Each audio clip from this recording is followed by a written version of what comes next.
All right, check it. We going back in. Before we go in fully, let's go back to this HD side.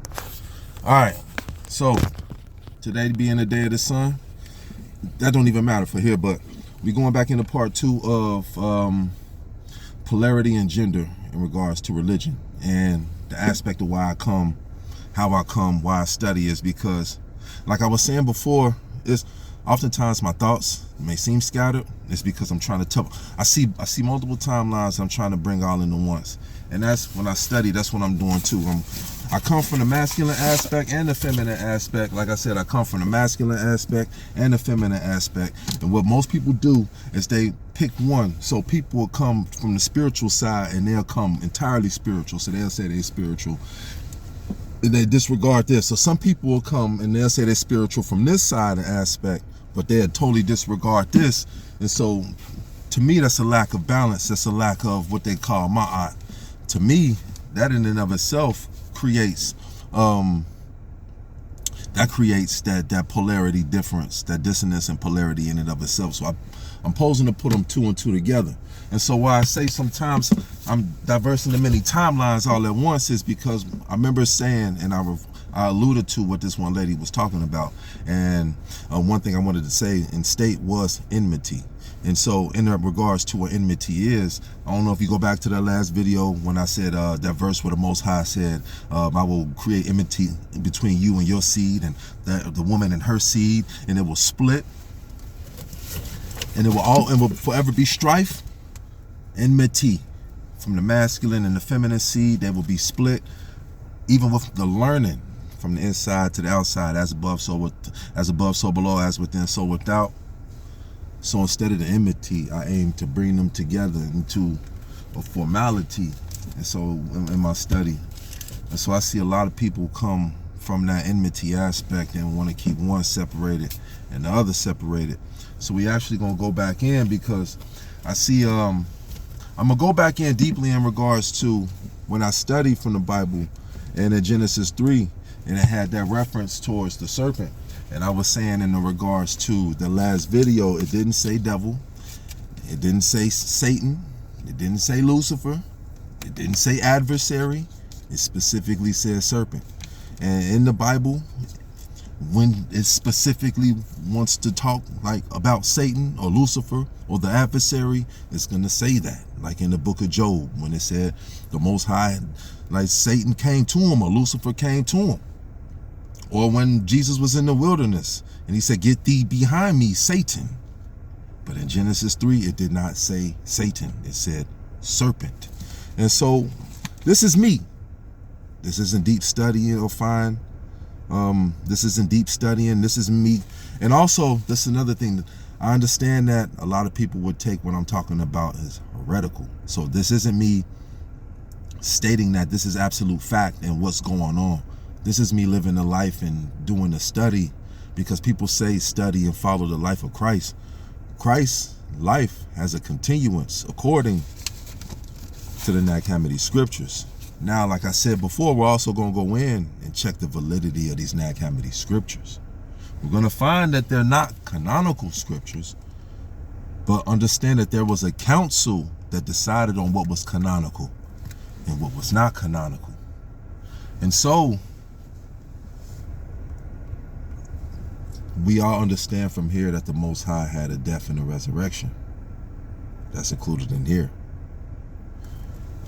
What's included in here are a couple secret books of what he had an understanding of during his resurrection, or during his time of passing on.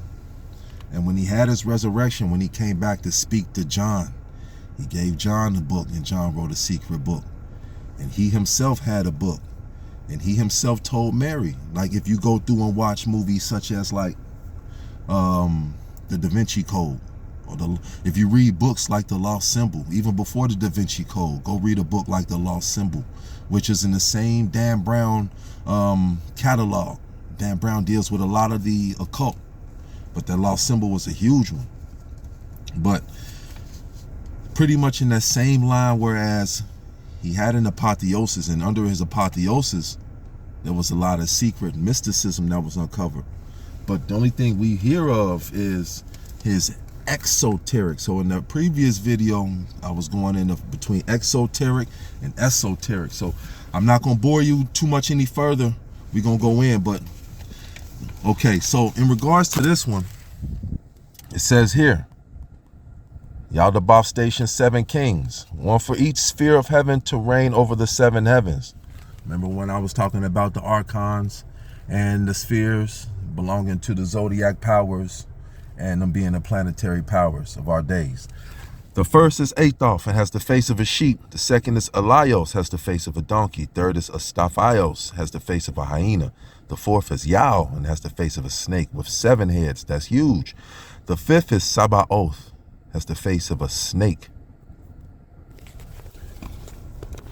These are 7 powers. These powers as above, so below. So as you see, the archonic powers emulate the 7 planetary powers within our galaxy, our universe, and also the 7 archonic powers emulate the lower levels of our zodiac. As below, as above, those are 7 archonic powers that are emulating the powers that's below. They emulate up high. And so when it says the fifth is Sabaoth and has the face of a snake, now also go over here. This is the 7-fold nature of the week. When you come down here, 12. You come down, aside from the 12. We all the way over here. But we're not going back. So over here, 5th is kingdom with the 5th power of Sabaoth. It says 5th is kingdom with the 5th power of Sabaoth. Okay. So if you go back to the part 1 where it read in the Bible, the serpent was the one that talked to Eve. It was the serpent. Okay. So now we're going to go into, I'm studying both the Bible and the Nag Hammadi scriptures. I'm noticing that in the Bible in Genesis 3, the passages specifically say serpent. Could that allude to the archon mentioned in the Nag Hammadi scripture, Sabaoth, that is said to have the head of a snake? Also, there is an archon Yao that is said to have the head of a serpent with multiple heads. Why I said Yao was huge is because, like I said, I do a lot of cross-cultural studies. And so if you really study like the Ayurvedic, or if you study like Far Eastern culture, they have reference to a lot of Naga. If you understand the Naga, those are like, if you ever watched The Golden Child, when Eddie Murphy went to that mystical shop, it was that woman, that snake woman who was speaking behind the curtain. She was snake on the bottom, but she was a woman humanoid at the top. That is a form of Naga. In the Nag Hammadi library, they said there was one of them had the head of a snake, Yao, the head of a snake with 7 heads. There's a specific story, a Naga story, Krishna, and I know you know the illusion of Krishna, the comparison between Krishna and Jesus, just different cultural aspects of Krishna and Jesus. I'm always watching. My bad, y'all. There's a story between Krishna and this Naga. It's a Kalika or Kaliya Naga, where a Kaliya or Kalika, he lives in a very poisonous pond or river basin or basis. And so, and I'm going to tell you the purpose of the story, or the allegory of the story to me, because Krishna is the entity that sits in the heart.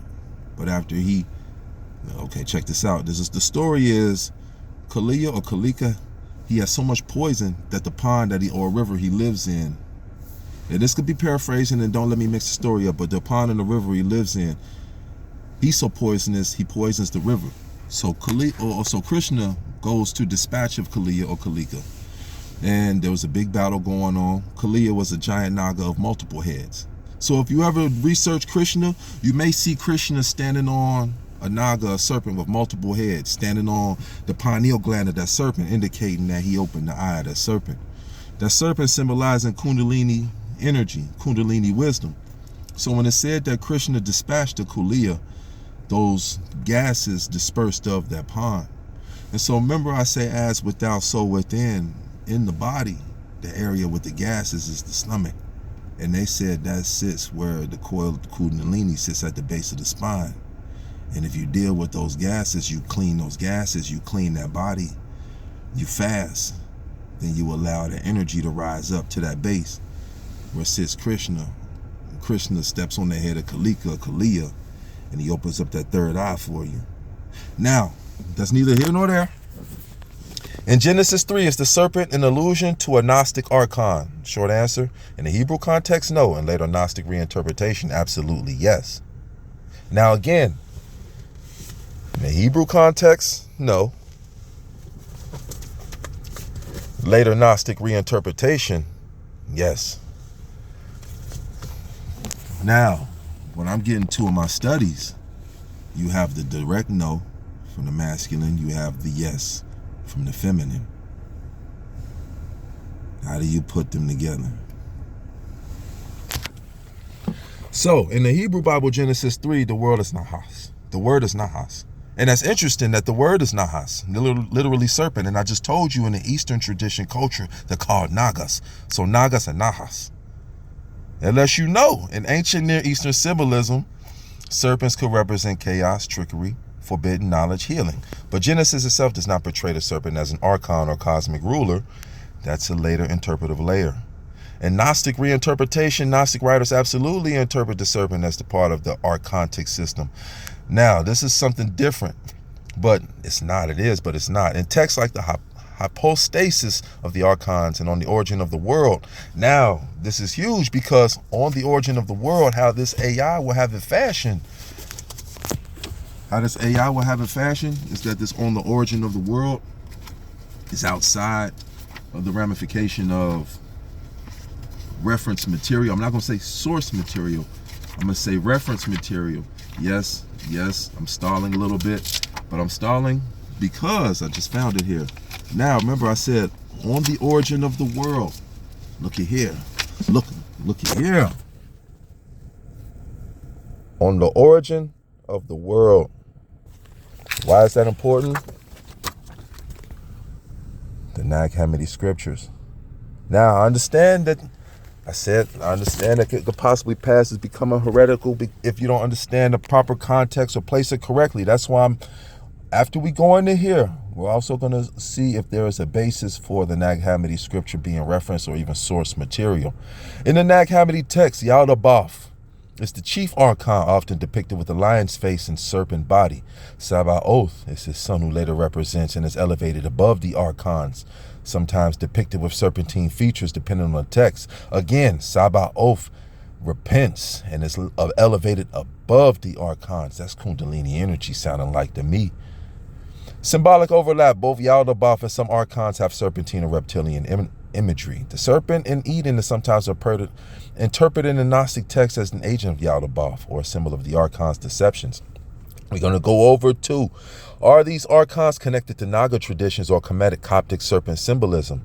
Kemetic Egyptian connections. Again, why is this important? Because this was found in 1945, Nag Hammadi, Egypt. Coptic connections. You always talk about the Oracle of Delphi or even the Library of Nag Hammadi. I don't know if people remember the Library of Nag Hammadi, where Kemet was tasked. They had a huge library, but that doesn't mean that all the culture that was held within that library was from Kemet itself. Kemet held a huge library before it was taken over by Rome and Greece that housed cultural works from everywhere, from the Americas, from Eastern works of the Ayurvedic works, civilizations equally as old as them, and some may even be a little bit older, like the Nubian works, etc., etc. So when you talk about a lot of these works, and you see the distinction and cultural connections that Kemet have, because they had that library and understanding, and they had that connection culturally to the entire world. So Kemetic Egyptian connections. Egyptian cosmology is full of serpent beings. Apophis, Apep, serpent of chaos, Wachet, Cobra goddess, protector of kings, Mehen, serpent who coils around Ra. Aside from Gnostic thought, we're going to bypass that because I understand that one of the Gnostic serpents, that's what I think that single serpent was. But the multi-headed serpent, what I said was huge. Yao. Naga, Asiatic serpent traditions. The Naga. Look, Naga.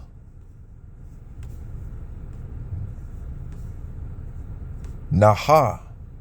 Similarities even in language, from Hebrew, Naha, to Ayurvedic, Naga.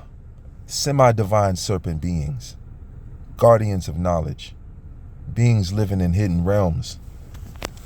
At the time of Genesis, would that not be a hidden realm? Now, I'm not going to say he was a guardian of knowledge. I'm not saying he was a guardian of that, because the Most High did task Adam and Eve over the beast, and they said he was the most cunning and subtle of. But with that being a beast up in heaven, would that not make him a semi-divine being? Because he was up in heaven. If he wasn't fully divine, he had to at least be semi-divine. There is no direct historical link between Nagas and Gnostic archons, but both traditions use serpents as symbols of power, hidden realms, and knowledge. Both describe multi-headed serpents. Both portray serpents as intermediary between beings between worlds. So, big picture. Genesis Hebrew serpent is the trickster, tempter, and chaos. We're not going to go through that because, aside from I understand my underlying insight is correct, but we're doing this research to make sure the studying is correct. Now, why are we bringing those two together? Why is that important? It's because in this life of balance and alignment, I'm understanding one thing.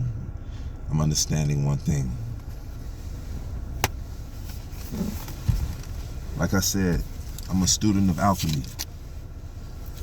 As a student of alchemy, Jesus continuously had works. And even after supposedly his story ended, Jesus had works. And so I closed that. This is important because I found a chapter, but it's important for us to understand that these works,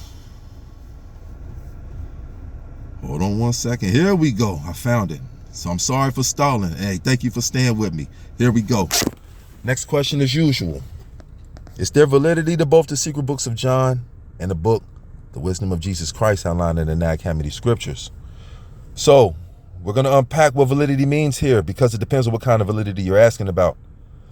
Both books are unquestionably authentic ancient documents in the regards to historical authenticity, age, and scholarly acceptance. Are they considered scripture by mainstream Christianity? No. Neither text is part of the Protestant Bible, the Catholic canon, the Eastern Orthodox canon. Are they spiritually or philosophically meaningful? A mystical interpretation of Jesus' teachings, cosmic explanation for evil and suffering. Now, briefly, what is the text about? This is not, we're going to pay more attention to these because these become huge. Secret book of John, a revelation Jesus gives to John after the resurrection. Jesus gave it to him. Describes the invisible Father, divine emanations, aeons, and the fall of Sophia. Introduces the demiurge. This is possibly heretical, and I understand this is why this was not added into the Bible, because if this is true and people continue on with their studying into the mystical aspect, this will destroy a lot of foundational systems in place to keep people in themselves where there's needed, quote unquote. Introduces the demiurge, a flawed creator of the material world, and explains salvation as awakening to divine knowledge.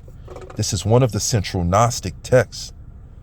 The wisdom of Jesus Christ is a dialogue between Jesus and his disciples after the resurrection. It covers cosmology, the nature of the divine, and the structure of the spiritual world. It shares themes with the secret book of John, but is more structured and philosophical. It's essentially a Gnostic teaching manual. So are they valid? Historically authentic ancient text? Yes. Part of mainstream Christian scripture? No. Valuable for understanding early Christian thought? Absolutely. Spiritually meaningful to some people? Yes. Aligned with Orthodox Christian theology? No. So now we understand that. Why I'm putting